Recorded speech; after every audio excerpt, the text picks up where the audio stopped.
The wagon body style only accounts for a very small portion of sales in the US, where we buy crossovers and SUVs en masse. But nobody told Volvo they have 2 of them in their lineup, well 4 if you actually count the CrossCountry version of this and the larger V90. We've got the 2020 Volvo V60 wagon in its base T5 Momentum trim. Let's go ahead and find out what it's all about.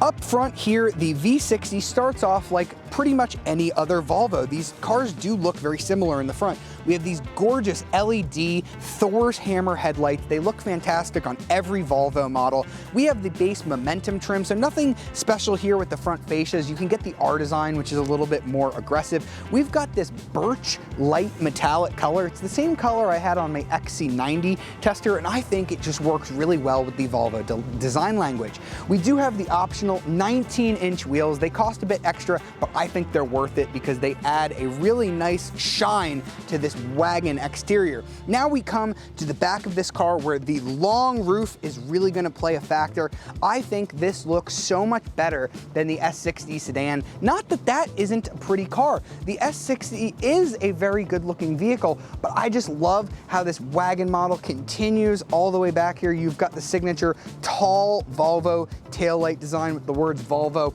written across it. I don't know how you could look at this and tell me that a taller SUV looks better. It's the same car, but it's lower and it's more practical and it's more aerodynamic. I love the way wagons look, and I especially love how this wagon looks.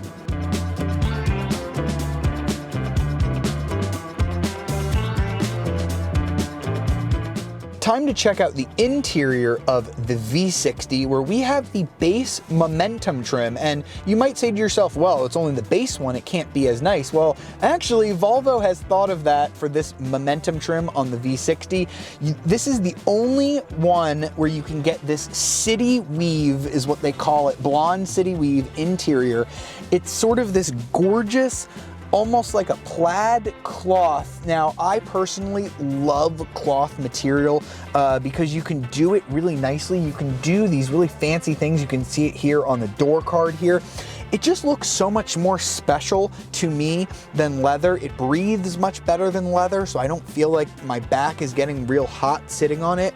The one disadvantage to this trim is that it can be heated, but you can't get ventilation on it, nor can you get the massage feature, which is only found on the Inscription version of this car, which of course has the full leather.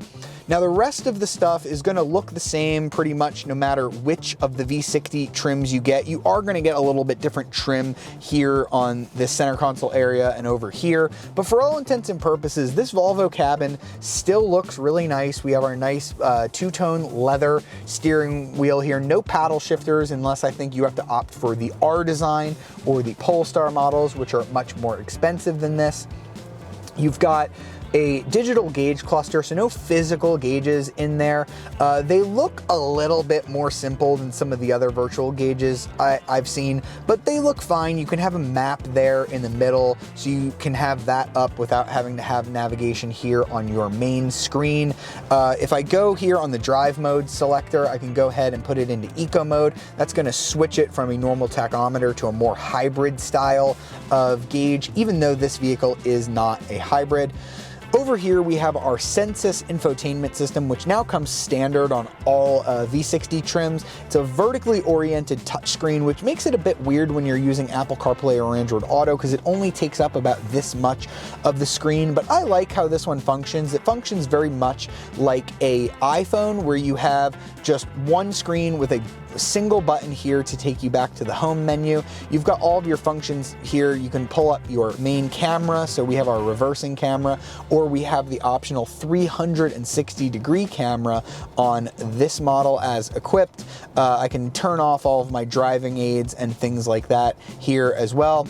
And Volvo has fixed the issues with this system. I drove them a couple of years ago, where every time you booted up the car, it would take this system a little bit of time, like an old school computer, to boot up. It seems like they have completely eliminated that issue.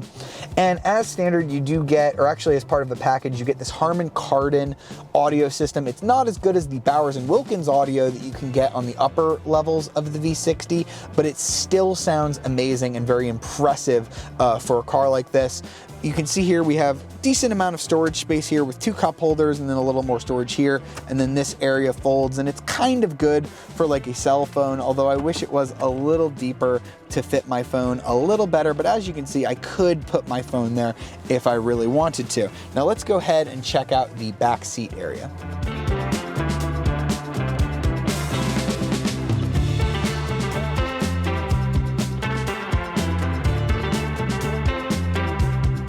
Now, second row space is not the main reason why you buy a V60. If you want more legroom, you're gonna have to go for the larger V90, but I still have just over 35 inches of legroom back here. I have my air vents here on the B pillar, interesting spot for them, and the seats themselves are very comfortable. But the reason you really buy a V60 over an S60 is that wagon back.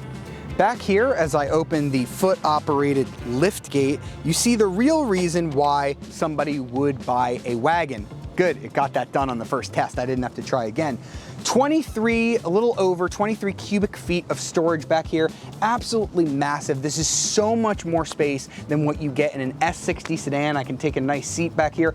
And it isn't just big storage either. It's very clever storage. Volvo has integrated a bunch of cool features back here. I have a 12-volt outlet. I have little grocery hooks right here. I have a little strap that would be perfect if I had a gallon of milk that I didn't want to roll around. It's just very smartly organized back here. And if I fold down the rear seats, I can have just over 50 cubic feet of storage back there, which is absolutely massive. We're talking mid-size SUV numbers, which is why I think these wagons are so great and why I think this is worth the price premium over the S60 sedan.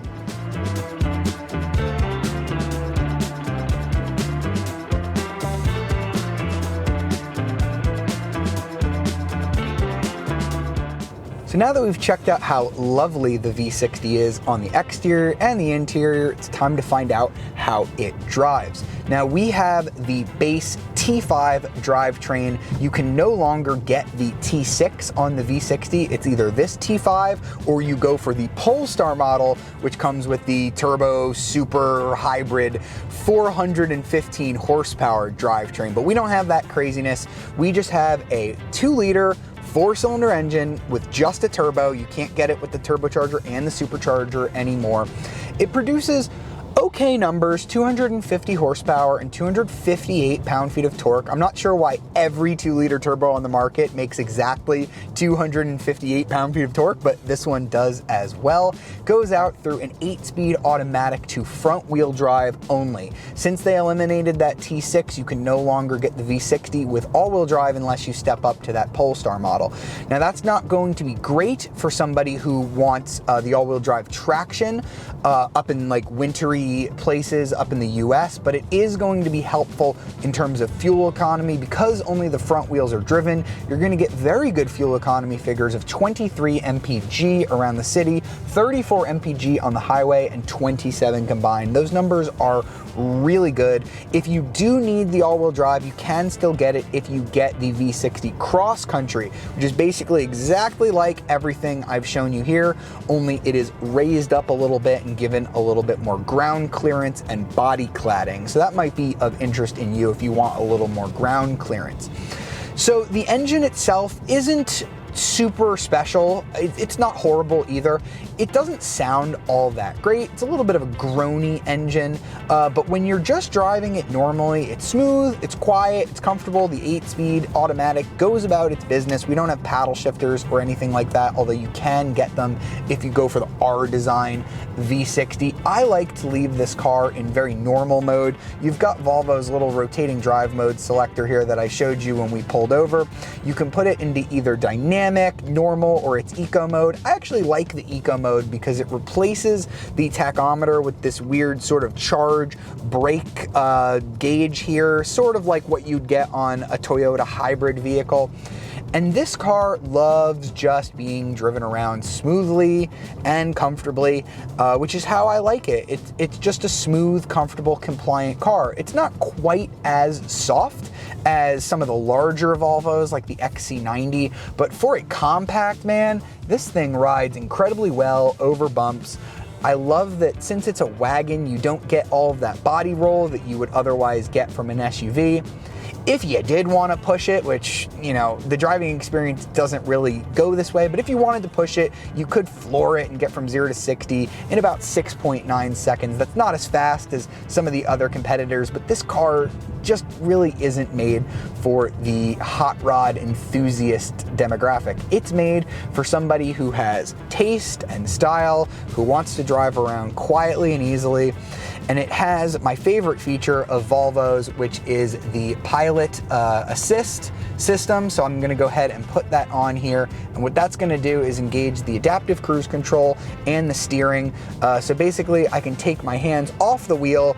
It's not gonna allow me to do this for very long. It's gonna ask me to put my hands back on the wheel, but as you can see here, the car is keeping me straight in the lane. It's turning a little bit as we go along. There it is. It's telling me to apply steering, but on the highway, this is one of the best systems. It's right up there with Tesla's autopilot and not quite as good as Cadillac's Super Cruise, but this is one of the best semi-autonomous systems out there. So again, the Volvo V60 is not for somebody who really wants a sporty wagon, although I have yet to try it in the sportier Polestar guys. My opinion might change after driving that, but if you just want a really nice luxury wagon, there really aren't any other options, as BMW pulled out of the market and Audi only sells the A4 as an all-road lifted model. Volvo, keep doing these wagons. I love them.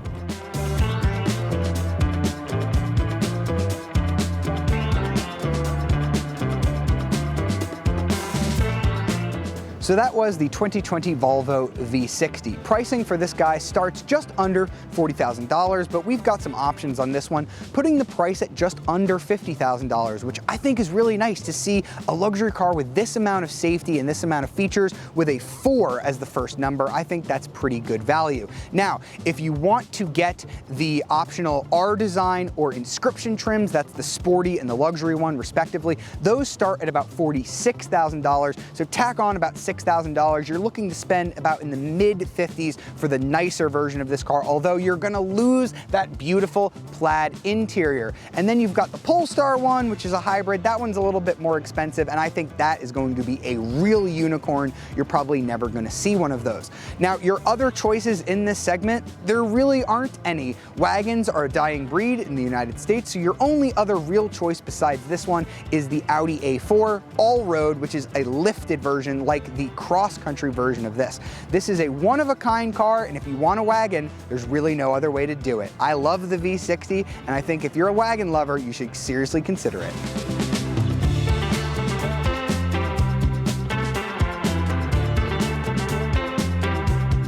If you've enjoyed this video, we have plenty of others like it, so be sure to hit the subscribe button and the notification bell to be alerted of our latest videos. And for more information about the 2020 Volvo V60, check out CarBuzz.com in the link in the description below. See you next time.